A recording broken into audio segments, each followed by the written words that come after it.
Bonjour à tous et bienvenue dans cette nouvelle émission qui, cette fois, est organisée en compagnie de Laurence Dubory de Perceptiothérapie. Aujourd'hui, nous allons explorer un domaine fascinant et souvent mal compris, l'hypnose. Pour nous éclairer, comme je vous l'ai dit, Laurence Dubory. Laurence Dubory, bonjour. On va rentrer Bonjour. directement dans le vif du sujet. L'hypnose, Mhm. c'est quoi? Alors, l'hypnose, merci de me donner la parole sur ce sujet effectivement passionnant qu'il faut bien connaître pour mieux y recourir d'ailleurs. L'hypnose, c'est un phénomène cérébral naturel, c'est un état modifié de conscience qui est présent chez nous tous d'ailleurs. C'est donc un état naturel que nous connaissons à la fois la journée, la nuit, régulièrement dans la journée, pour justement finalement se mettre en mode veille, un peu comme nos appareils électriques. Ce qui ne nous empêche pas, je vais vous donner quelques exemples, d'avoir une activité souvent soutenue et très concentrée. Par exemple, conduire. On conduit très souvent en état d'hypnose. Lire un livre, ça peut paraître un petit peu plus intuitif, comme regarder la télé. Mais on peut faire beaucoup de choses sous hypnose, cuisiner, couper des légumes, hein, voilà. Et ça peut être potentiellement dangereux. Donc la nuit aussi, on a cette activité-là de mise en transe hypnotique, d'état modifié de conscience dont on se finalement, on en a moins conscience évidemment parce que l'on dort. Alors important, c'est une transition importante. L'hypnose, c'est pas du sommeil, hein. Les électroencéphalogrammes, les IRM, en tout cas l'imagerie maintenant médicale nous montre que euh, l'hypnose, c'est un état de conscience particulier. Ce n'est pas de la conscience, ce n'est pas du sommeil, c'est vraiment quelque chose à part. Donc c'est un état naturel. Et pour ceux qui ont déjà fait de l'hypnose ou qui souhaiteraient en faire, sachez que c'est aussi un état de perception augmentée. On n'est surtout pas en situation de sentir dans le sommeil ou en tout cas dans un état second. On est dans un état de perception augmentée et même dans un état un peu dissocié. Pour bien qualifier l'hypnose, donc, on est dans un état modifié de conscience. C'est bien ça. Tout à fait. Qui amène un état de perception olfactif, auditif, visuel parfois, sensoriel dans tous les cas, émotionnel aussi, qui peut être particulièrement exacerbé. Ça va être d'ailleurs très très utile. Et puis, on est dissocié. Dissocié, ça veut dire qu'on a l'impression qu'on est ici et ailleurs, qu'on est finalement doublement perceptif. Et ce qui va permettre justement ce travail de suggestion qui va être intéressant pour amener le consultant au changement. Voilà. Donc, en fait, l'hypnose, c'est un état naturel, mais évidemment, en cabinet, euh, on est tenu à une temporalité, il faut y aller dans l'heure, et puis il faut y aller peut-être aussi dans une certaine intensité. Il y a plusieurs niveaux d'hypnose. En principe, quand je vous parlais, vous êtes en hypnose quand vous conduisez, par exemple, vous êtes en transe hypnotique légère. Il va parfois être nécessaire de partir dans un niveau d'hypnose un peu plus profond, hein. Ça peut aller jusqu'à un état assez profond qui permet justement de réaliser des opérations chirurgicales, hein, puisque l'hypnose est utilisée aussi comme anesthésiant et également à des fonctions analgésiques dans le cas de la gestion de la douleur. Donc il y a différents niveaux d'hypnose et effectivement, euh, on y va de façon guidée avec l'hypnothérapeute à un certain moment. C'est pour ça que, on va le voir par la suite, c'est important pour le thérapeute de bien amener cet outil technique qui est l'induction hypnotique, qui est finalement la mise en transe et la mise en transe hypnotique, la mise en transe en général. Euh, Vous posiez la question, je pense, ou en tout cas les gens ont souvent peur de cette perte de contrôle. Ils ont peur justement d'être manipulés, hein, un peu comme l'on voit avec l'hypnose de spectacle, qui est un divertissement. Alors, l'hypnose de spectacle n'est pas l'hypnose thérapeutique parce qu'elles ont donc des objectifs différents, hein. L'hypnose thérapeutique, elle est là pour accompagner le consultant à lever des blocages ou à trouver des ressources pour performer, par exemple, alors que l'hypnose de spectacle a pour but de divertir. Et du coup, on est sur une finalité différente et la motivation aussi est complètement différente. Comment peut-on les différencier? Ce que je veux dire par là, ce sont de mêmes hypnoses ou ce sont des hypnoses alternatives ou différentes dans le cas présent? Alors, les techniques peuvent parfois, alors dans l'hypnose de spectacle, c'est pas du tout l'hypnose ericksonienne, puisqu'on n'est pas sur un langage métaphorique, c'est l'hypnose classique, donc très direct. Il faut savoir que les hypnotistes de spectacle, qui sont des gens extrêmement compétents, euh, présélectionnent les personnes. Euh, Nous sommes tous réceptifs à l'hypnose, on va le voir, mais pas au même degré. Donc il y a certains d'entre nous qui sont très suggestibles et partent en hypnose très facilement. Ces gens-là vont être présélectionnés par les acolytes de l'hypnotiste de spectacle. Et du coup, c'est ces gens-là qui vont effectivement plus facilement se retrouver sur scène. En plus, va devenir dans les deux cas la motivation de la personne. Quand on part avec des copains, des amis, donc la famille, des collègues, voir un spectacle avec un hypnotiste et que l'on est présélectionné, on a souvent un peu de mal à se dire je vais faire foirer le spectacle et je vais finalement accepter de faire le canard ou le saxophoniste. Ça ne m'engage pas à grand-chose et finalement je me prends au jeu. Dans le cas de l'hypnose thérapeutique, la personne va avoir la motivation d'amener un changement dans sa vie, être soulagée, gagner en autonomie, peut-être performer, gagner en confiance en soi, gérer une douleur. En tout cas, la motivation est complètement différente. La place de l'hypnotiste est différente aussi. L'hypnotiste de spectacle a une position haute, il a une position dominante.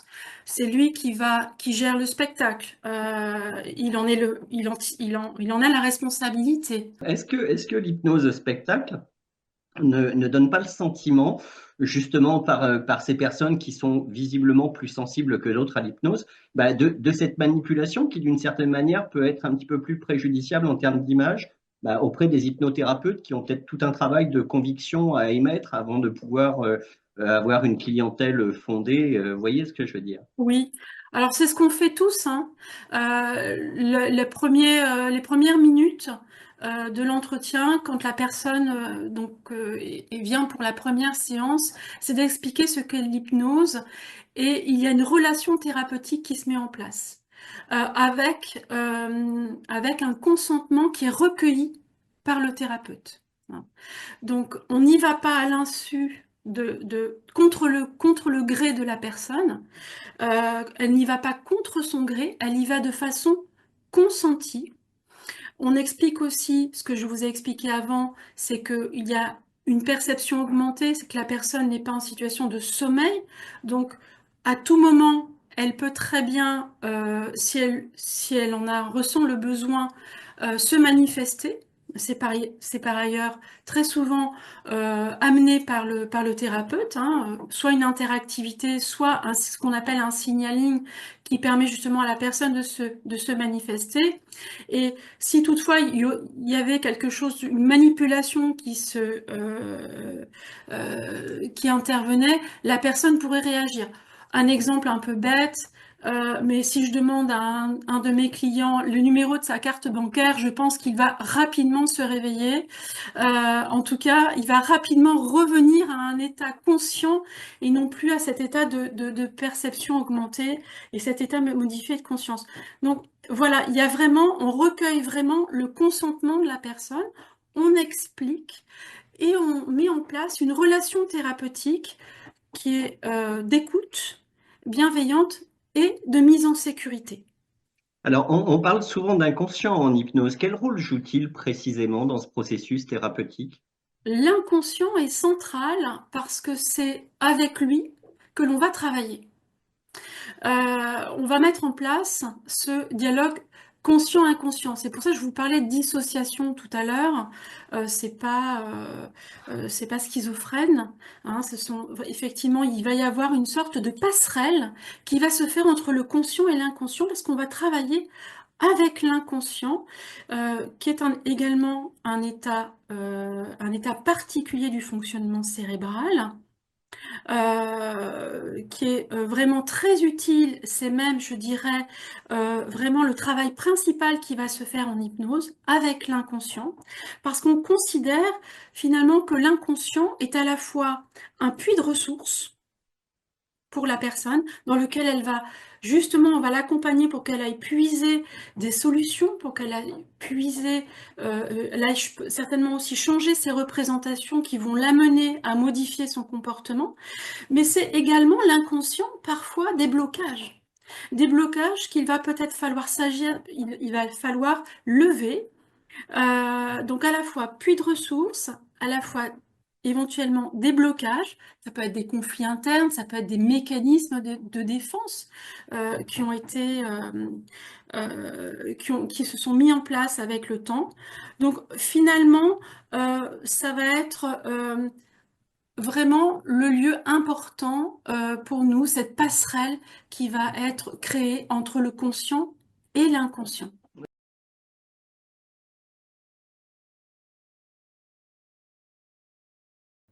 Vous distinguez à l'écran le Mind Model de Gerald Kine.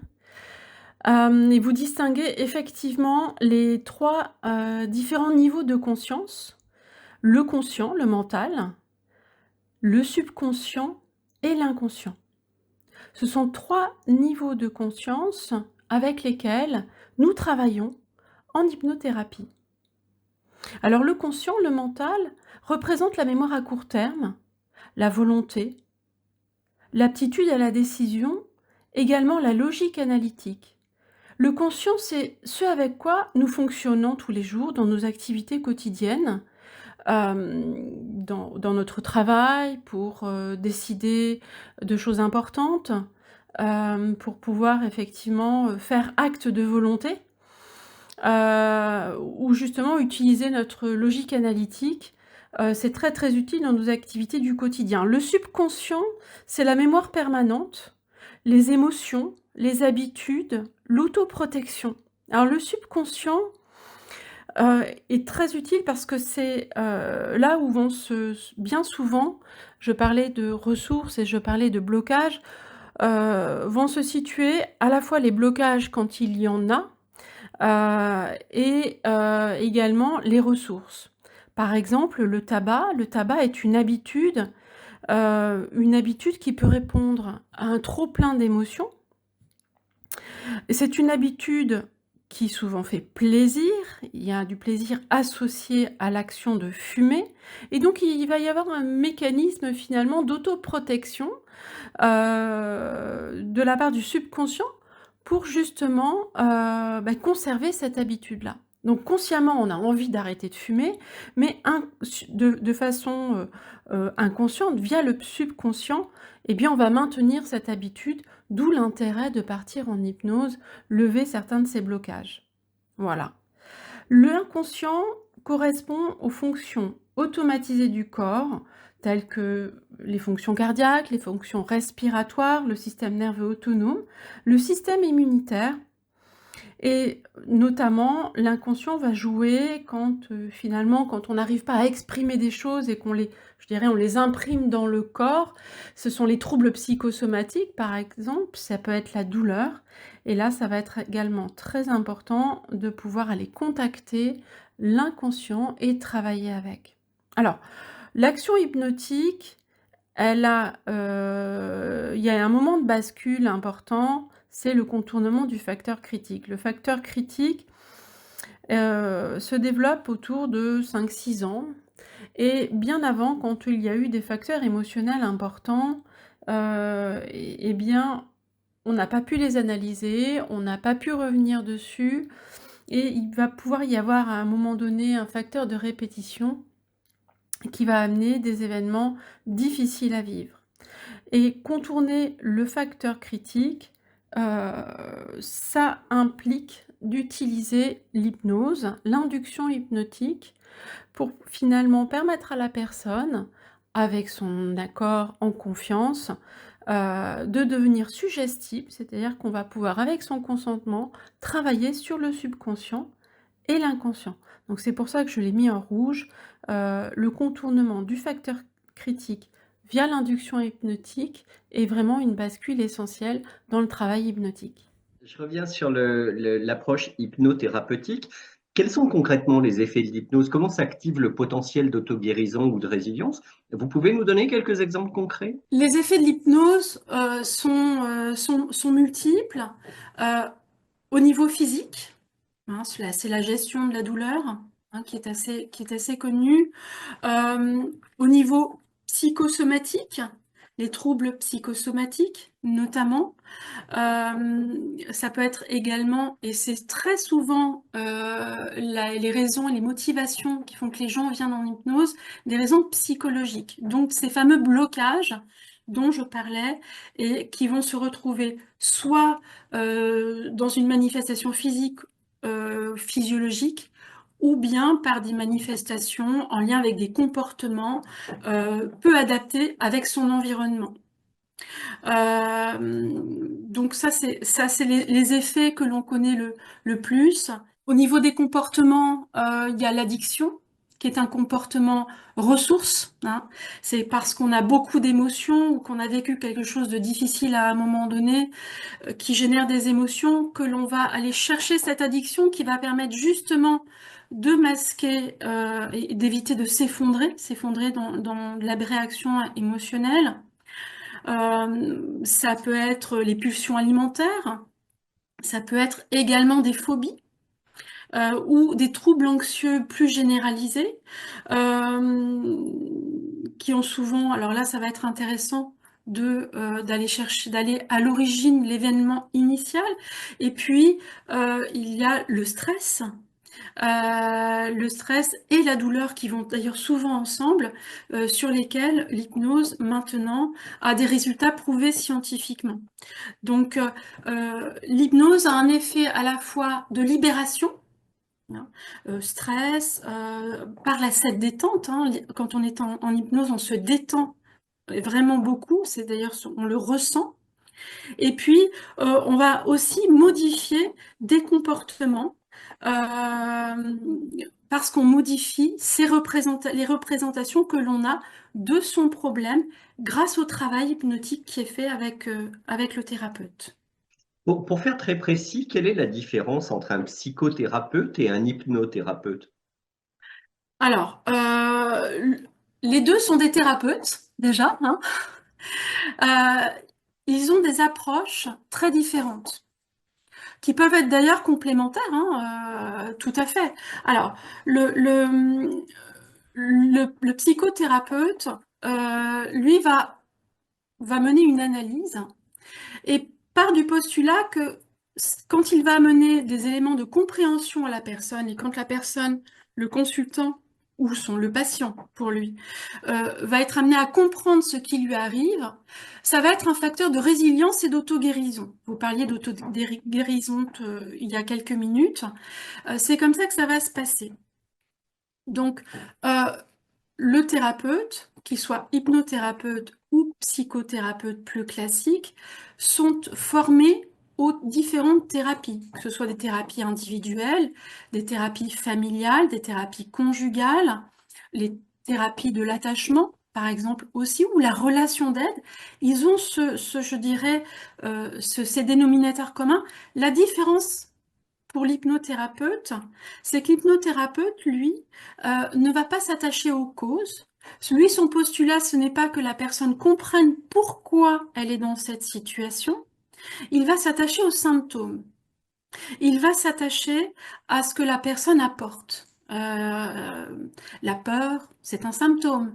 La douleur, c'est un symptôme. La douleur chronique, hein, j'entends. Donc c'est différent. Le trouble psychosomatique, l'insomnie, c'est un symptôme. Euh, Ça peut être un eczéma. Ça peut être aussi un symptôme de quelque chose de physiologique qui se trouve derrière. Ça va être intéressant, un, de partir si c'est nécessaire, jusqu'à l'origine, peut-être l'événement qui a amené justement ce type d'expression, parce que tout ce qu'on dit en fait dans notre jargon, tout ce qui ne s'exprime pas s'imprime, hein. Donc tout ce qui n'a pu être exprimé par des mots MOTS va s'exprimer par des mots MAUX. Et du coup, on va partir de ce symptôme qui va être en fait une ressource. Le symptôme, c'est le signal qu'il y a un blocage inconscient. Un blocage qui trouve également des ramifications dans le conscient puisque la personne est perturbée. Elle est très irritable, elle a mal au dos, elle mange plus que de raison, elle fume et boit également plus que elle le souhaiterait d'ailleurs souvent. Donc, la personne va mettre en place des tentatives de solution au niveau conscient en se disant mais ça va pas, je suis énervée, j'arrête pas de boire, il faut que j'arrête. Et puis plus elle essaie et moins ça fonctionne. Donc, on va nous s'attacher vraiment à vraiment comprendre ce symptôme pour en fait finalement une clé du changement en allant explorer dans l'inconscient. Si on revient un petit peu sur l'histoire de l'hypnose et puis plus particulièrement de l'hypnothérapie, Mhm. est-ce que c'est une pratique récente ou il y a un fond historique dédié à tout cela? Alors, l'hypnose moderne est relativement récente. En revanche, dès l'Antiquité, les Grecs et les Égyptiens se sont rendus compte qu'il y avait différents états de conscience. D'un point de vue, il y avait différents niveaux de conscience. Et bien sûr, ils se sont intéressés à cela et justement essayer de les modifier via des rituels chamaniques et puis différentes pratiques énergétiques, magnétiques. Enfin voilà, c'était encore de l'ordre un peu de l'ésotérique. Et puis, il faut attendre le 18e siècle avec Anton Mesmer, qui lui était magnétiseur. C'était le père de ce qu'on appelle le magnétisme animal. C'est-à-dire qu'il lui soignait avec des passes manuelles notamment. Et il considérait que nous avions dans le corps une sorte de fluide naturel énergétique qui était responsable de notre santé à la fois corporelle et mentale. Et du coup, on lui doit, ce qui est intéressant par rapport à l'hypnose, c'est qu'il avait compris qu'en mettant les gens en transe hypnotique à sa façon, hein, eh bien, il obtenait des résultats assez intéressants et ça lui permettait, lui, d'utiliser le magnétisme de façon beaucoup plus efficace, finalement. Donc, l'intérêt aussi avec Anton Mesmer, on lui doit quand même quelque chose, c'est que il avait compris que il était important que le praticien, thérapeute, médecin, qu'importe, en tout cas la personne qui amène l'induction hypnotique, nourrissent déjà et je dirais tissent avec la personne, avec le consultant, pour nous maintenant, une relation étroite, une relation de confiance pour que ça fonctionne. Et on lui doit déjà ça. Alors même si ça restait encore très ésotérique, on va lui rendre déjà cette paternité-là. Je dirais que l'hypnose telle que nous la connaissons actuellement, avec ses ramifications médicales, même si l'hypnose ne requiert aucune compétence médicale, hein, ça ne relève pas du tout du domaine médical, c'est James Braid, qui était un médecin écossais au 19e siècle, à qui l'on doit finalement un certain nombre de découvertes. Découvertes notamment que c'était un phénomène naturel, et il a posé des mots, il l'a documenté, et c'était pas simplement quelque chose de magique. Donc il a posé des mots médicaux dessus, en tout cas des explications. Il en a fait aussi quelque chose de plus technique, des techniques d'induction. Alors c'était des techniques directes, hein, c'était ce qu'on appelle maintenant plutôt l'hypnose classique. Mais il a également expliqué que c'était un niveau de concentration et de focalisation très particulier. Et ça, vraiment, on lui doit ça, et puis il a compris aussi, et il l'a expérimenté. C'est pour ça que je trouve que James Braid est très intéressant, que l'on pouvait traiter à la fois des mots d'ordre physique et d'autres d'ordre mental et psychologique. Et ça, vraiment, je dirais que lui a lancé l'hypnose au sens que l'on la connaît et on la pratique aujourd'hui. Freud, au XXe siècle, première moitié, a apporté quelque chose d'intéressant. Même si moi je ne suis pas psychanalyste, c'est important parce que c'est l'idée que l'inconscient, en fait, pousse la personne à agir. Et ça, le théoricien qui était Freud nous a beaucoup apporté là-dessus, hein. Euh, il en a, il a finalement pas du tout ou très peu pratiqué l'hypnose en tant que telle. Pour autant, il lui a donné, je dirais, une explication qui est de nos jours toujours complètement entendable et qui a justement permis au père de l'hypnose moderne, qui est Erickson, qui est un psychiatre, qui était aussi donc hypnothérapeute, mais qui était également fondateur de l'école de Palo Alto, et c'est important. Erickson, ce père de l'hypnose moderne, euh, a créé le langage hypnotique. Il a créé le langage du changement. Et c'est vraiment ce qu'on lui doit, ça, de façon vraiment très directe. En France, nous sommes pratiquement tous des hypnothérapeutes ericksoniens. Moi, je me suis formée aussi à l'hypnose hellmanienne, qui est une hypnose beaucoup plus directe et directive, euh, et qui n'est pas métaphorique et qui n'emploie pas le même langage du changement que pouvait l'utiliser Erickson. Euh, pour autant, c'est une hypnose qui amène une interactivité et un échange un peu sur le même mode de coparticipation, mais on va le voir tout à l'heure. Alors, vous venez d'évoquer justement l'hypnose ericksonienne. Visiblement, il semble qu'il y ait différents courants de pratiques hypnotiques avec l'hypnose hellmanienne par ailleurs. Il en existe d'autres?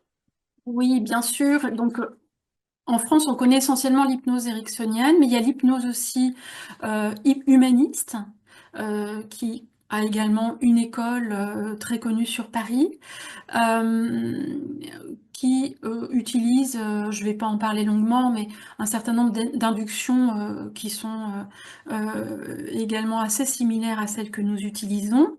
Euh, il y a l'hypnose classique, hellmanienne, je le disais.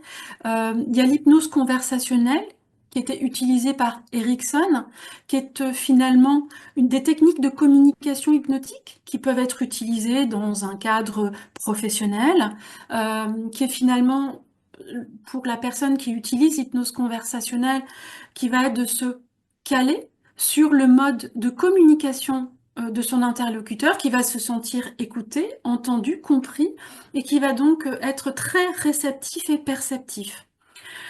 Juste un petit mot sur l'hypnose hellmanienne et ericksonienne.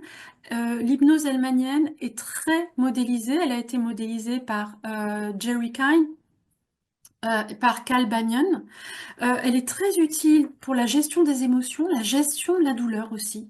Elle est très largement pratiquée à l'étranger, notamment par les médecins, hein. Donc c'est important d'en parler quand même parce qu'elle a des résultats probants. Euh, Elle est différente parce que comparée à l'hypnose ericksonienne, qui elle est une hypnose beaucoup plus métaphorique, beaucoup plus indirecte, on va dire un peu plus douce et souple, les deux ont quand même un point commun, et ça m'incombe moi, mais c'est vraiment ce que je pense, les deux sont coparticipatives. Donc, il n'y en a pas une qui va manipuler un consultant et l'autre qui va être simplement à son écoute. Pas du tout. Les deux sont coparticipatives parce que autant l'Hellman va créer une interactivité avec le consultant, donc finalement, on va créer un échange et le thérapeute va se nourrir de ce qu'apporte le consultant pour faire évoluer la séance. Alors que dans le cas de l'hypnose ericksonienne, c'est l'entretien préalable qui va permettre au thérapeute de comprendre et de se caler sur le mode de communication, la représentation et la vision du monde du consultant pour lui amener des mots, pour lui amener des images, pour lui amener un mode de perception et pour lui amener aussi des métaphores qui vont l'amener lui à encore plus finement se connecter à son inconscient et apporter, je dirais, les changements qu'il attend. On va évoquer maintenant le déroulement d'une séance typique en votre présence. Vous pouvez nous décrire les différentes phases d'une séance d'hypnose? Alors, je travaille moi de façon intégrative, ce qui est le cas de un certain nombre de collègues. Mais pour autant, je dirais qu'il y a quand même une structure qui est à peu près commune. Il y a d'abord un entretien qui va permettre de recueillir un certain nombre d'informations personnelles, donc de fond, hein, de la personne, sur l'histoire de la personne, mais également de l'ordre de la communication et du mode de perception de la personne, si elle est visuelle, auditive, etc., les mots qu'elle utilise, euh, quels sont pour elle éventuellement les choses qui sont importantes, les éléments qui sont importants pour elle et quelle représentation elle a de son problème ou de sa plainte. Et ensuite, on va l'amener au fur et à mesure des reformulations et du questionnement, parce qu'un hypnothérapeute, c'est d'abord un thérapeute en thérapie brève, donc il y a un questionnement qui est particulier, on le verra dans une prochaine émission. Eh bien, on va amener le consultant à déterminer un objectif. L'objectif de sa venue, qui peut être aussi l'objectif de la séance, mais pas sûr, on va le voir, hein. En tout cas, il va y avoir un objectif pour, je dirais, amener ensuite la séance d'hypnose vers un résultat qui est attendu, hein. Donc, on pose vraiment cet objectif. Ça, c'est très important. Ensuite, il va y avoir l'induction hypnotique. C'est-à-dire qu'on amène la personne en transe hypnotique dans ce mode d'hyperperception et de suggestibilité auquel elle a consenti, je le répète, pour ensuite lui faire un certain nombre de suggestions pour qu'elle aille puiser des ressources, pour qu'elle aille lever des blocages, pour l'amener justement au changement qu'elle attend. Et puis, il y a l'entretien post-hypnotique qui est très important parce que il peut, souvent, ça on le prépare jamais. On le prépare jamais parce que la séance peut avoir amené des choses complètement différentes de ce qu'on pouvait éventuellement attendre. Euh, et on peut être amené à peut-être accentuer des mots ou des réactions. On peut peut-être être amené à eh bien, recadrer certaines choses. Je pense notamment, j'ai un petit exemple en tête. Il est arrivé à un moment donné qu'une personne atteinte d'énurésie me parle lors d'une hypnose régressive de fuite. C'est intéressant pour quelqu'un qui a des troubles énurésiques. Et j'ai utilisé ce mot-là pour justement caractériser ce qui se passait au niveau psychosomatique. Donc, l'entretien post-hypnotique, pardon, est très important. Et c'est la fin de la séance. Vous avez, dans la séance, Laurence, vous avez évoqué l'induction. Quel est son but? L'induction, c'est la mise en transe, de la personne en vue de commencer le travail de suggestion. Donc, c'est un travail de concentration de l'attention, hein, euh, afin que la personne vraiment soit focalisée et on la rend vraiment suggestible. Alors, elle est d'autant plus suggestible qu'elle s'est sentie comprise lors de l'entretien préliminaire et qu'elle a consenti, bien évidemment, à être hypnotisée, en tout cas, je préfère le terme, entrer en état d'hypnose. Alors, il y a différentes formes d'induction. Peut-être que certains des téléspectateurs l'ont déjà vécu.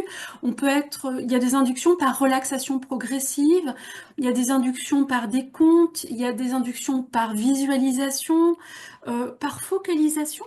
de l'attention. Alors moi, je les utilise toutes de façon diverses et variées dans le process inductif. Et ce qui est très important, à un moment donné, l'hypnothérapeute, qui est d'abord un technicien de l'hypnose, doit tester le niveau d'hypnose de la personne. Par exemple, quand on est sur une hypnose analgésique, il peut m'arriver de pincer la personne. Alors, sur la paume de la main, hein, attention, tout va bien, ça reste, mais quand même, je la pince pour savoir si, voilà, c'est un niveau, c'est important de tester. Et là, il y a un certain nombre de tests. Euh, L'induction est une démarche progressive. D'ailleurs, on parle d'approfondissement dans l'induction. Je me permets une question complémentaire, Laurence. Quand vous Oui, dites que vous pincez quelqu'un, la personne ressent le pincement mais ne ressent plus la douleur ou elle ne ressent plus rien? exactement. Elle ressent le pincement, mais Mhm. elle ne ressent pas la douleur. Elle D'accord. sent que je la touche. D'ailleurs, je vais lui dire. Je lui dis toujours que je vais à un moment donné toucher sa main. Donc elle sait, elle s'attend, pardon, à ce qu'effectivement il y ait ce contact-là. Mais effectivement, le stimulus n'est pas le même que si elle était au niveau conscient. Voilà. L'objectif, en fait, de l'induction, dès l'induction, il peut y avoir quand même des effets. C'est important quand même de le souligner. Une relaxation vraiment profonde qui peut être utile pour le stress et la gestion de la douleur. Déjà, ça peut être vraiment un grand soulagement. Et puis aussi, parfois, vraiment dans un but thérapeutique, ça peut être déjà très intéressant au niveau de l'induction d'avoir un pré-travail de suggestion en vue de changer les perceptions de la personne, chose que l'on fait par le travail sur les suggestions suite à l'induction. Je voudrais évoquer une question un petit peu paradoxale. Tout à l'heure, vous disiez que l'hypnose n'est pas du sommeil. Ça, je l'ai bien compris. Cependant, par l'hypnothérapie, on peut optimiser le sommeil d'un client. Alors, oui, s'il a des troubles du sommeil. Voilà. S'il a des troubles du sommeil, il faut savoir, ça va être important de savoir ce qui fait que il ne dort pas bien. Et s'il ne dort pas bien et qu'il a, alors petite parenthèse, mais je pense que c'est important pour tout ce qui est gestion de la douleur et troubles psychosomatiques, un hypnothérapeute sérieux va demander un rendez-vous préalable chez un médecin ou un parcours médical parce que il se peut que pour des troubles psychosomatiques ou de gestion de la douleur, il y ait une cause physiologique ou physique qui demande une prise en charge en médecine conventionnelle. Si toutefois ce n'est pas le cas, c'est qu'il y a une autre cause. Et on va partir, en tout cas une autre origine. Je préfère le mot origine. Et du coup, ça va être intéressant d'aller explorer ce qui fait que la personne, bien, a ces troubles du sommeil. On vient d'évoquer l'induction. Comment se déroule concrètement le travail sur les objectifs fixés pendant la séance? Je le disais, lors de l'entretien, on amène la personne à fixer un objectif. C'est ce qu'on appelle un peu aussi dans notre jargon l'anamnèse, hein. Donc, quand on a l'objectif, cet objectif, il peut parfois avoir des sous-objectifs. Pourquoi? Parce qu'un objectif, il va très, très souvent être sous-tendu par des besoins fondamentaux insatisfaits. Je vous donne un exemple. Une personne vient, un consultant vient et me dit, moi, mon objectif, c'est que ma relation conjugale se passe mieux. Euh, et quand on explore ensemble, hein, par des questionnements, ce qui se passe, la personne me dit assez rapidement, je voudrais lâcher prise par rapport au fonctionnement de mon conjoint qui fume régulièrement, et chose qui m'irrite énormément et qui crée beaucoup de tension dans notre couple. Je voudrais pouvoir lâcher prise, lâcher ce contrôle. On voit bien que dans un premier temps, c'est ce besoin de lâcher et de lâcher prise, de prendre de la distance par rapport à ce besoin de contrôle qui va d'abord faire l'objet d'un premier travail. Donc, notamment dans ce cas précis, on s'est surtout focalisé sur une insécurité affective euh, dans l'enfance de la personne qui a fait qu'à un moment donné, elle reproduit un comportement qu'elle avait adopté, qu'avait adopté un des parents, donc elle le reproduit en imago familial. Et c'était important de pouvoir, sous hypnose, avec différentes techniques, d'aller explorer ça, pour ensuite, effectivement, se pencher sur la relation conjugale en tant que telle. Pour parvenir à la fin de la séance, comment se passe le retour à l'éveil habituel? Est-ce qu'il y a des effets secondaires possibles après une séance? Alors, il n'y a pas d'effet secondaire, mais je vais en parler un peu plus, avec un peu plus de précision. Ce qu'il est d'abord important, je pense, de préciser, euh, c'est qu'il n'est pas possible de ne pas sortir de l'hypnose. On n'est pas bloqué en hypnose. Je crois que de mémoire d'homme, il n'y a pas d'exemple, d'accord? Il se peut qu'on soit tellement détendu qu'on n'ait pas trop envie de revenir. Oui. Il se peut aussi que, on va le voir, que l'on soit vraiment tellement détendu que l'on propose à la personne qui sort de l'hypnose un verre d'eau, de faire quelques pas, de repartir vraiment, de reprendre corps dans l'état conscient dans lequel elle va repartir, être amenée à repartir en tout cas. Donc ça, c'est important, on n'est pas bloqué, on est souvent très relaxé. On est apaisé, détendu, on peut aussi se sentir très léger et il n'y a pas d'effet secondaire. Je le disais, ce n'est pas une pratique médicale, l'hypnose. On n'a pas besoin ce n'est pas une activité réglementée parce que ce n'est pas une pratique médicale. Les hypnothérapeutes ne sont pas des médecins. Du coup, si elle n'a pas été réglementée, notamment on peut se l'expliquer comme ça, c'est qu'il n'y a pas d'effet secondaire. Finalement, on recrée un phénomène, en l'intensifiant, un phénomène naturel. Alors, ce qui est un petit peu paradoxal, c'est que pourtant, malgré le fait qu'elle ne soit pas, alors, entre guillemets, officialisée, il existe des interventions médicales sous hypnose. Bien sûr, parce que les effets sur le corps sont réels. Quand on parle d'hypnose analgésique ou d'hypnose anesthésiante, c'est qu'effectivement, elle va permettre de gérer la douleur, elle va permettre aussi de pratiquer des interventions. Donc les effets sur le corps sont réels. Pour autant, pour les médecins, parce qu'en fait ce sont des médecins, en milieu hospitalier, ce sont des médecins ou des infirmiers qui pratiquent l'hypnose, hein. Euh, et quand ils pratiquent l'hypnose pour notamment réaliser une opération, euh, contrairement, il ne s'agit pas de mettre un produit dans le corps et on attend que ça se passe, bien que je vais faire hurler les anesthésistes, il y a un contrôle bien évidemment hein, dans tous les cas. Simplement, le praticien en hypnose ou l'hypnotiste en milieu hospitalier va contrôler que la personne est bien toujours, comme je vous disais, moi je pince la personne, il va régulièrement s'assurer que la personne est bien toujours en état d'hypnose. C'est pour ça on voit souvent dans les photos qui sont données les gens qui sont juste derrière la tête pour justement s'assurer que l'état est bien conservé. On va maintenant aborder j'allais dire, le nombre de séances potentielles, sachant que bien évidemment, ça diffère selon chaque client, mais en règle générale, combien de séances sont nécessaires pour constater des résultats? Alors, ça va vraiment dépendre, hein, évidemment, quand on est sur un objectif très très fixe, je dirais l'arrêt du tabac, par exemple. Bon, on est allé à 2 à 3 séances. L'arrêt du sucre aussi. Euh, sur les troubles psychosomatiques, ça va être beaucoup plus variable, comme sur les troubles du comportement. Ça va vraiment dépendre de ce qui amène la personne et ce à quoi va amener le travail exploratoire avec l'hypnose.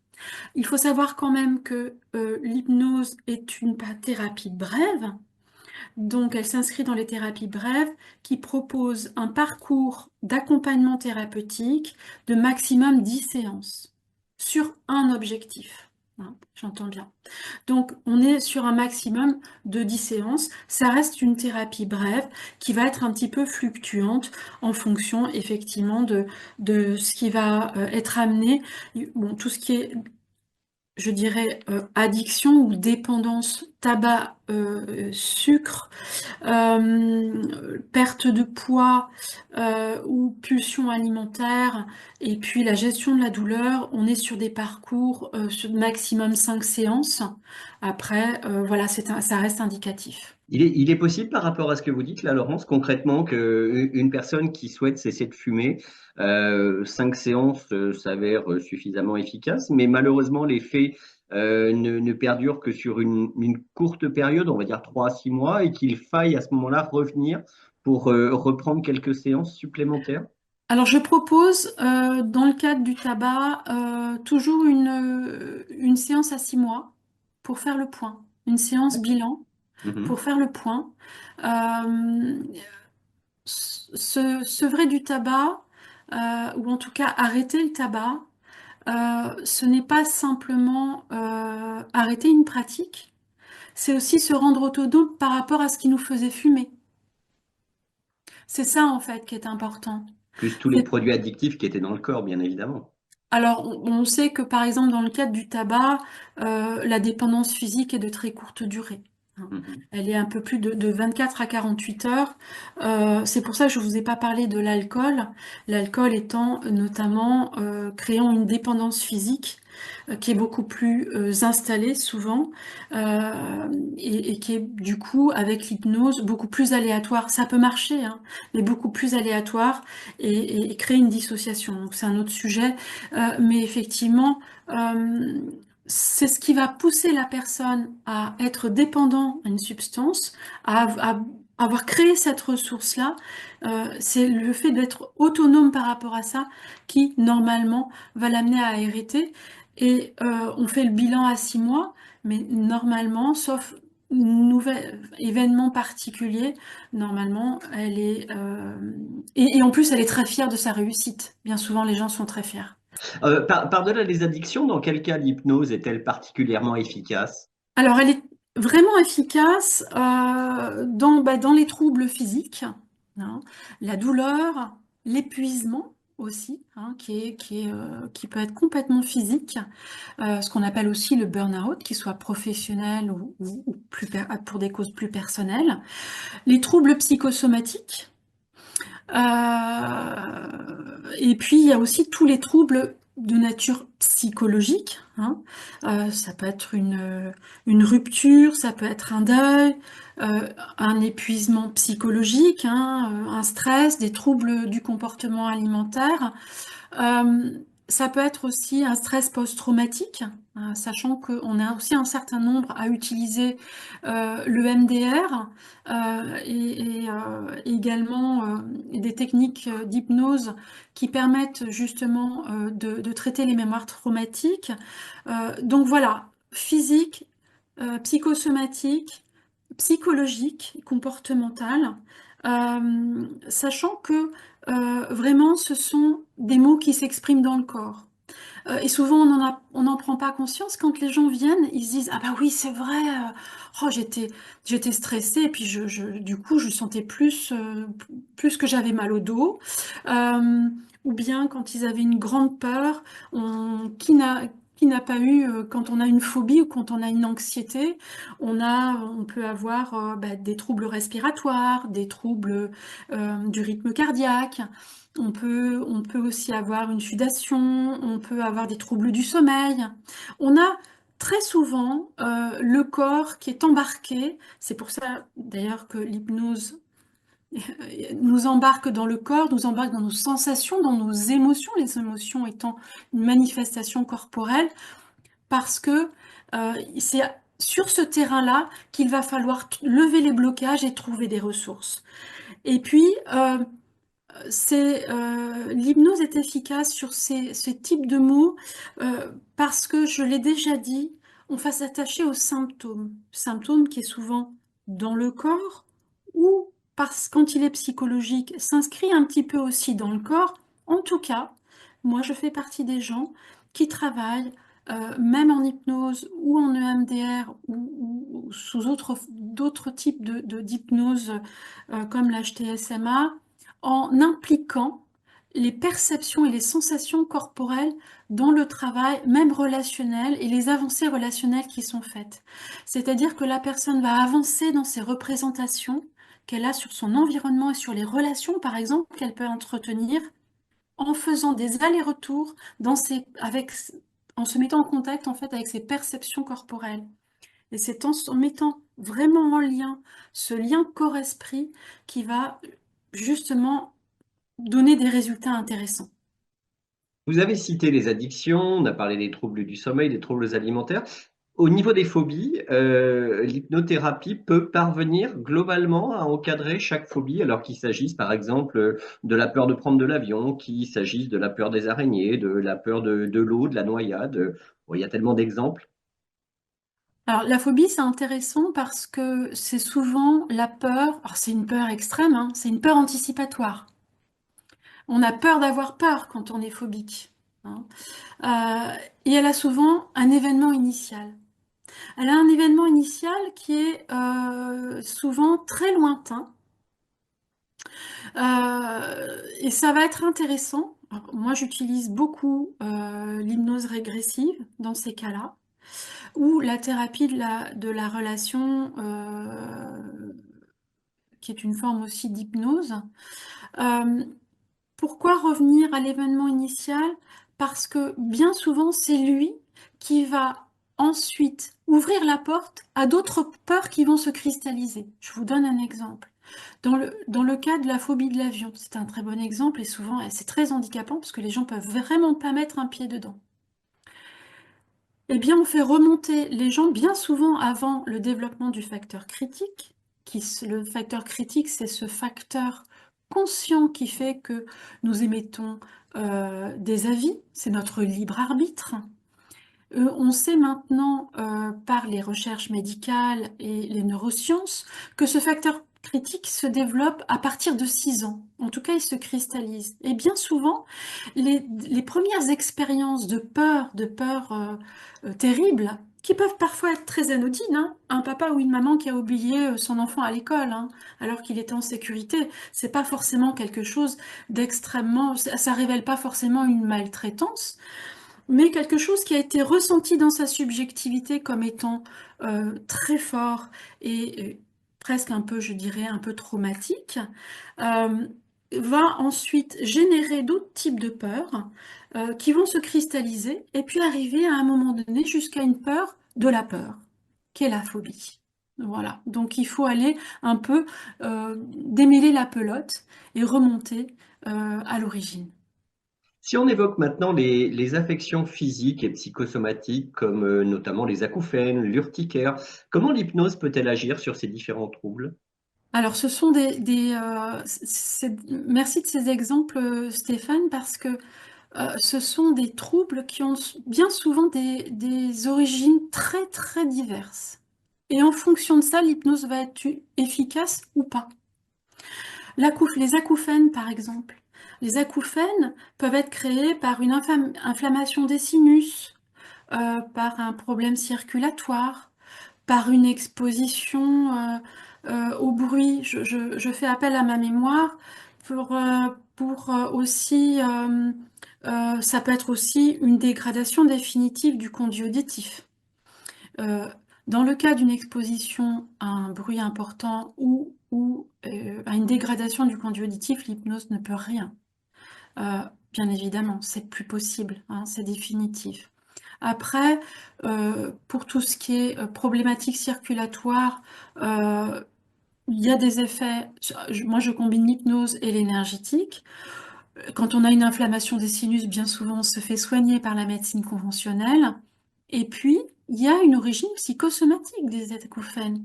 Il est arrivé que des gens qui avaient connu un événement émotionnel fort développent des acouphènes. Et là, l'hypnose, du coup, du fait de la nature psychosomatique, est très efficace. L'urticaire, c'est en fait, c'est complètement différent. L'urticaire, c'est une forme d'allergie. En fait, la personne développe ou fait une crise d'urticaire quand elle est en contact avec un élément extérieur qui est allergène. Dans ces cas-là, comme l'asthme, hein, quand on a une grosse crise, faut pas appeler son hypnothérapeute, hein. Quand on a une crise aiguë, la médecine conventionnelle est toute dédiée. Par contre, il peut y avoir des traitements efficaces avec l'hypnose sur le long cours, sur les allergies. Moi, j'ai accompagné des personnes allergiques, piqûres d'insectes, voilà, des allergies plus ou moins graves. Et c'était intéressant de justement diminuer, diminuer la réaction de ces personnes face à quand elles sont en contact avec l'élément extérieur. Je fais un petit peu d'énergétique aussi en même temps, c'est à la fois les deux, mais les résultats sont intéressants. Mais c'est une méthode au long cours, c'est pas dans l'urgence. Dans l'urgence, on va voir son médecin.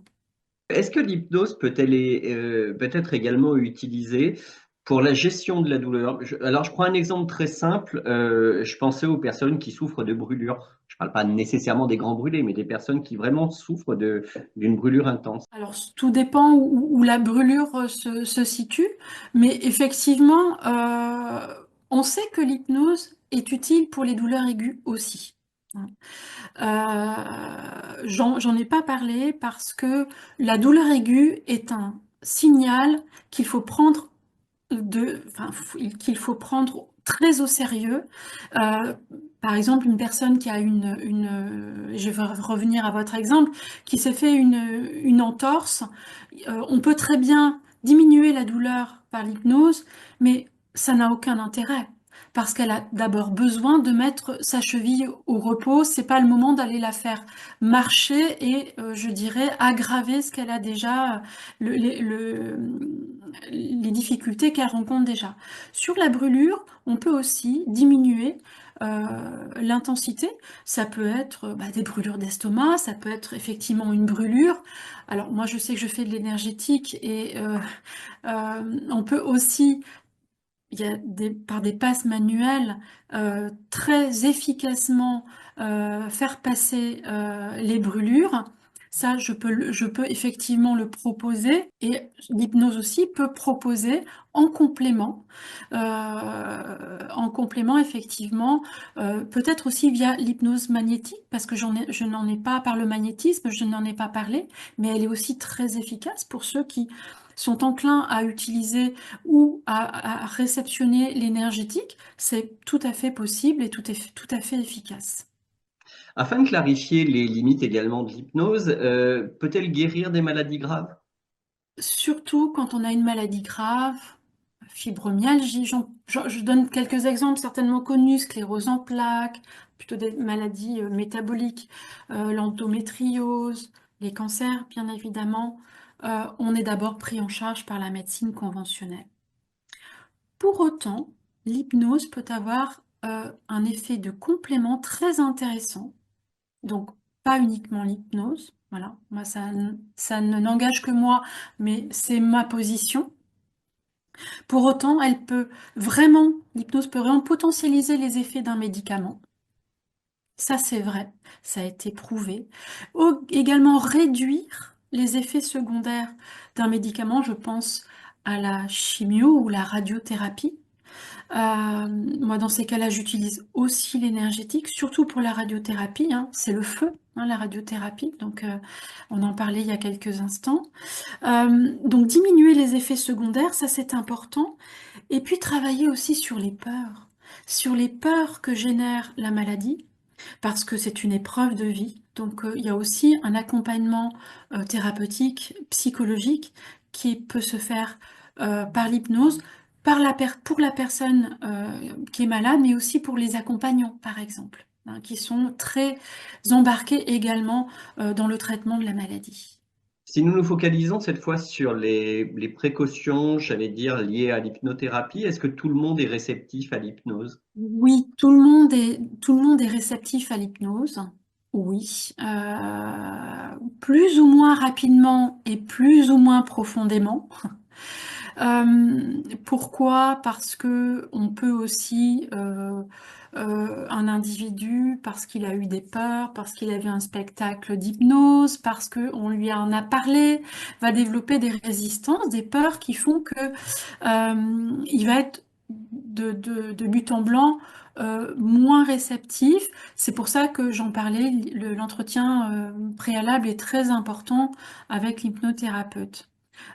Oui, on est tous réceptifs à l'induction hypnotique et on est plus ou moins suggestible. Suggestible, c'est quand on est justement, on se rend influençable, on se rend réceptif à la suggestion qu'on nous fait.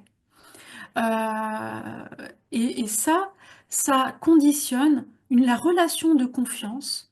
C'est la relation thérapeutique qui va être mise en place par le thérapeute, entre le thérapeute et le consultant. C'est une relation de confiance finalement. Et plus la personne a confiance, et plus elle va être suggestible. Et il faut savoir aussi que le thérapeute en général, en tout cas les hypnothérapeutes, ont une position basse, c'est-à-dire qu'ils sont là pour accompagner et non pas pour être en situation de domination, ou en tout cas, je dirais ils ne souffrent pas de cette position peut-être parfois inconfortable que peuvent avoir des médecins à qui on va conférer une position haute parce qu'ils sont sachants et que le patient est non sachant. Nous, nous sommes non sachants.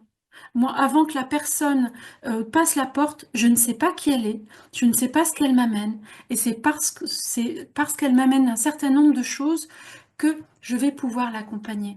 Mais j'ai une position d'une grande modestie, une grande humilité, parce que je ne sais pas comment je vais travailler avant qu'elle passe la porte. Donc, relation de confiance et suggestibilité, oui, c'est en principe. Franchement, moi, j'ai jamais eu, pour l'instant, de ma petite pratique encore naissante, jamais de résistance. Toujours dans l'approche relative aux précautions d'usage, est-ce qu'il y a des contre-indications, pardon, à l'hypnose? Dans quel cas peut-elle être déconseillée? Alors, j'ai en tête, par exemple, des personnes qui souffriraient de bipolarité, des personnes qui souffriraient de Mm. schizophrénie notamment. Mm. Est-ce que là, dans le cas présent, l'hypnose s'applique? Oui, tout à fait, Stéphane. Pour les psychopathologies et les troubles dissociatifs, schizophrénie, paranoïa, c'est vraiment contre-indiqué, sauf à dire qu'un psychiatre euh, propose, ou en tout cas recommande l'hypnose dans un but très précis.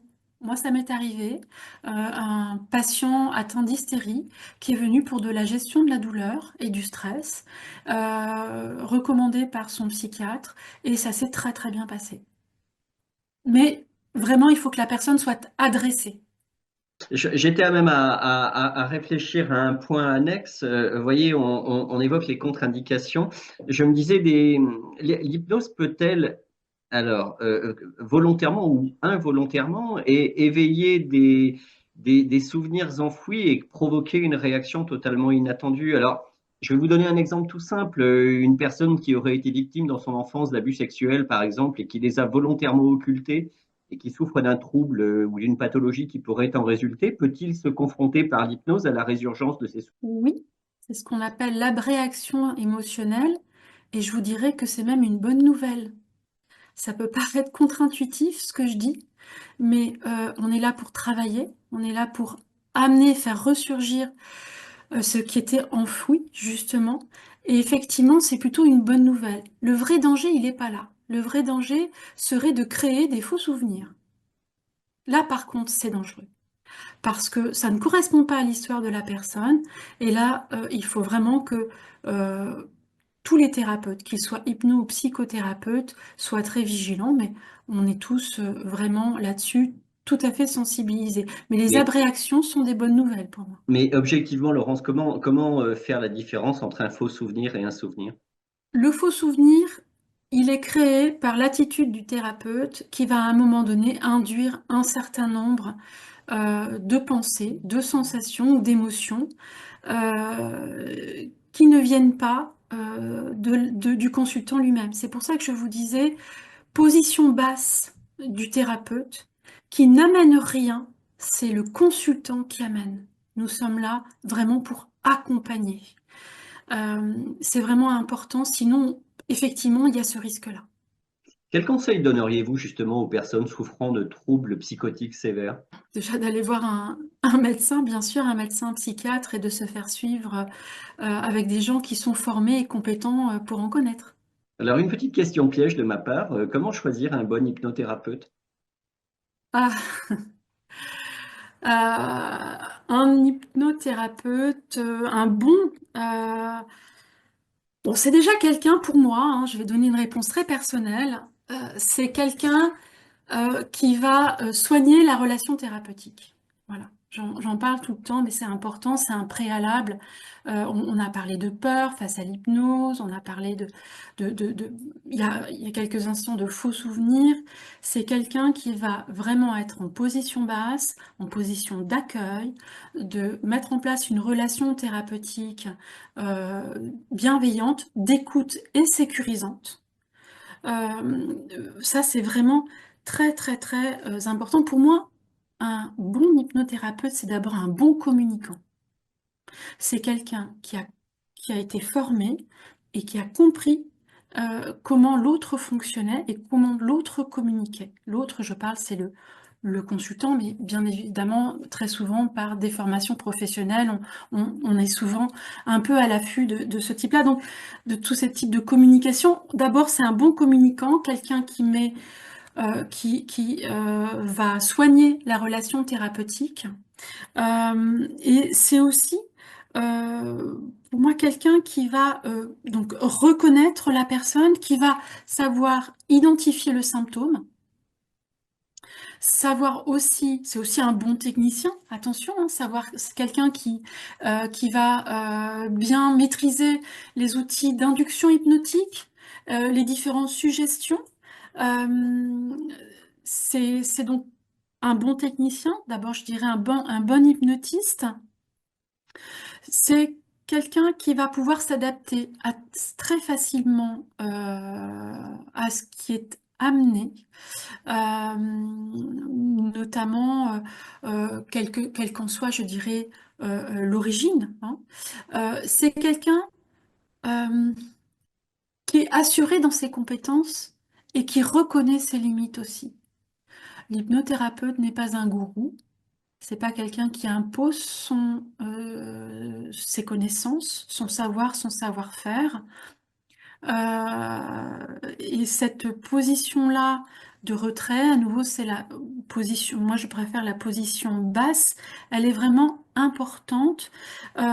Il sait, Anton Mesmer, au XVIIIe siècle, déjà en parlait un petit peu, il sait se connecter à son consultant et non pas apporter un éclairage péremptoire en se disant la personne va comprendre, elle va repartir avec, c'est très bien, le travail va se faire.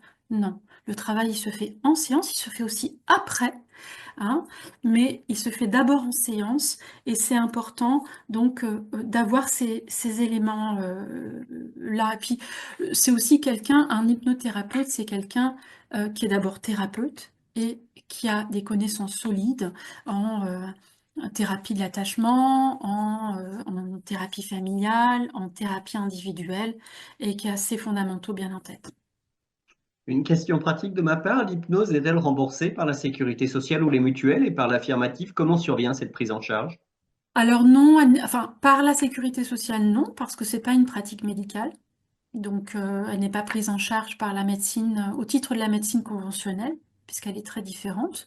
Certaines mutuelles maintenant commencent à la rembourser.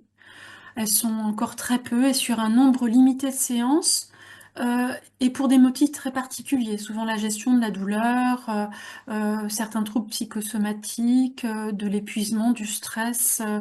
Euh, voilà, tout ce qui va être de l'ordre du développement personnel ne va pas être remboursé souvent par les mutuelles. Si on revient au rôle de l'hypnothérapeute, la notion de relation thérapeutique, comment vous qualifieriez l'accompagnement du patient de la part de l'hypnothérapeute? On est vraiment à l'écoute, on respecte le libre arbitre de la personne, on recueille son consentement, on est toujours vraiment dans ce dialogue conscient-inconscient que peut-être que nos téléspectateurs ne se représentent pas vraiment. Parce que on peut avoir en tête une séance d'hypnose avec un entretien, une induction et des suggestions. Ça peut être aussi, les temps d'hypnose peuvent être intercalés dans l'entretien. Et du coup, on amène le consultant progressivement vers son objectif ou son sous-objectif en testant régulièrement l'objectif tout en toujours le resécurisant parce que s'il vient, c'est qu'il est insécurisé. Ça, c'est le travail sur la peur, il est systématique. La personne est insécurisée. Donc, on travaille sur cette sécurité, cette mise en sécurité pour vraiment l'amener à être, je dirais, suggestible et pleinement acteur de son changement et pleinement acteur de ce que lui, parce que c'est lui qui met en place, hein, c'est pas un processus magique. Le magicien, je le dis toujours consultant, le magicien c'est vous. Donc c'est eux qui vont mettre en place ces changements-là en changeant leur représentation, mais c'est parce qu'ils sont volontaires pour ça.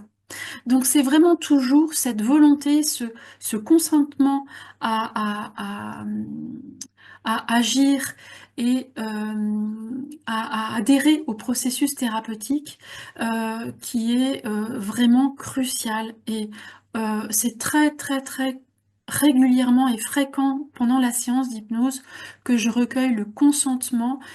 Bien sûr, je demande aux gens comment ils vont et je recueille leur consentement pour qu'ils soient pleinement, qu'on soit pleinement ensemble dans ce cheminement. On vient d'évoquer il y a quelques instants la notion de souvenir ou de faux souvenirs. Je voulais savoir si l'hypnose n'était pas en quelque sorte parfois une porte ouverte à l'imagination.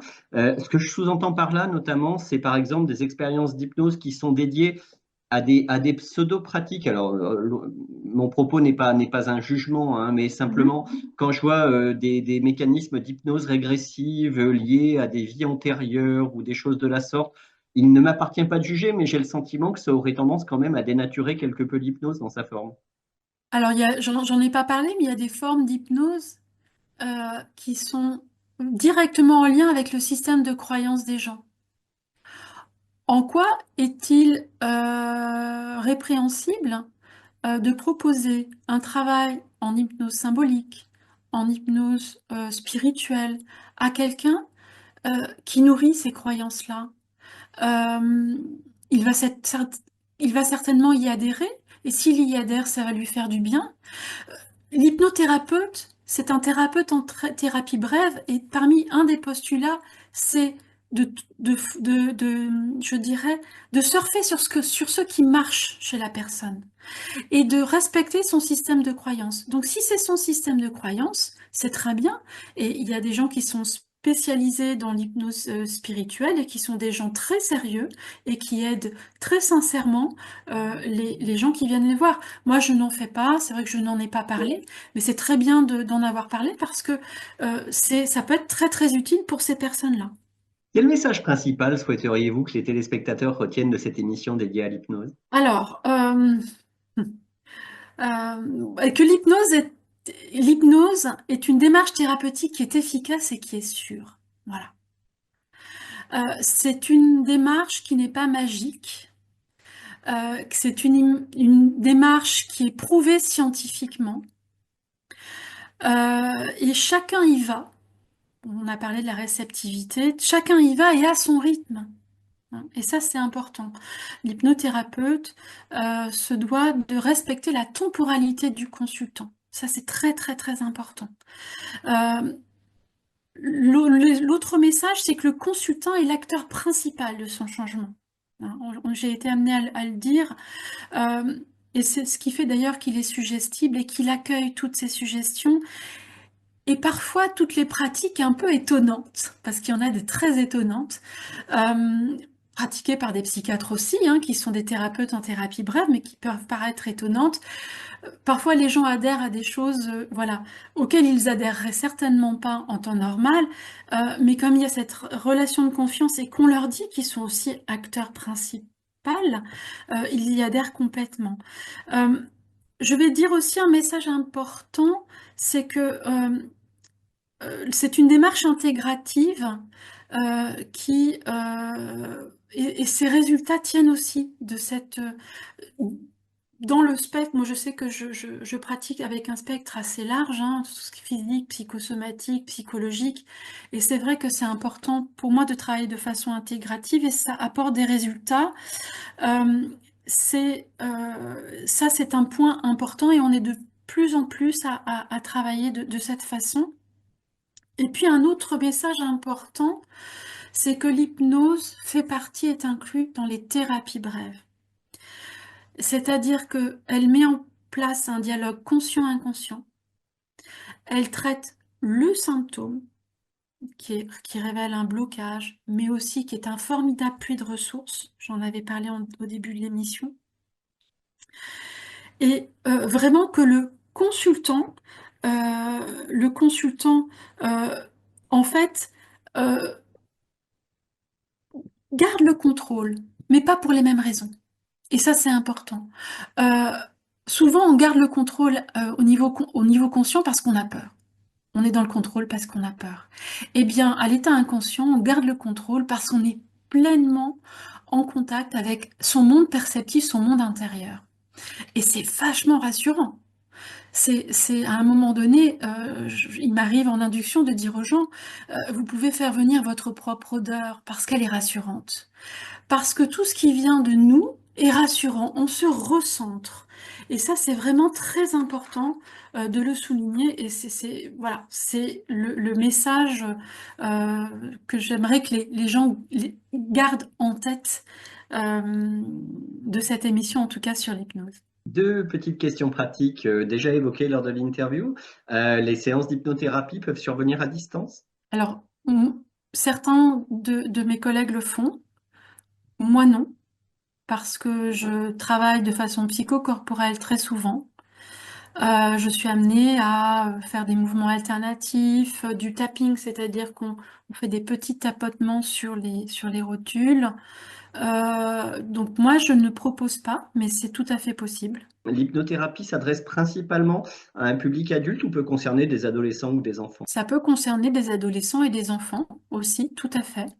Après, souvent, les hypnothérapeutes se spécialisent un peu comme les psychothérapeutes d'ailleurs, hein.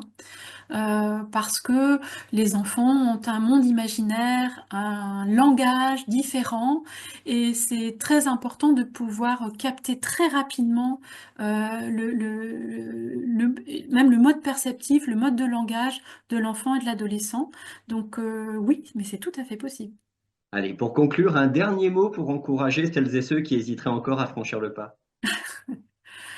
Que l'hypnose, c'est pas de la magie, mais ça marche. Voilà. Ça marche et c'est vraiment, il y a un spectre d'action très large. Il faut vraiment appeler l'hypnothérapeute, discuter avec lui, échanger, parce qu'il est là pour accueillir. Donc faites le pas pour savoir si vous avez envie de faire une séance ou pas. Mais parlons-en, vraiment. Merci Laurence Dubory. Merci beaucoup. Si vous souhaitez en savoir plus sur l'hypnose ou prendre contact avec Laurence Dubory pour ses prestations, bien évidemment, ses coordonnées s'affichent à l'écran. Merci à tous de nous avoir suivis. Rendez-vous le mois prochain pour une nouvelle émission en compagnie de Laurence Dubory, dont le sujet n'est pas encore dévoilé, mais cela ne saurait tarder. À très bientôt. Au revoir. Au revoir, merci.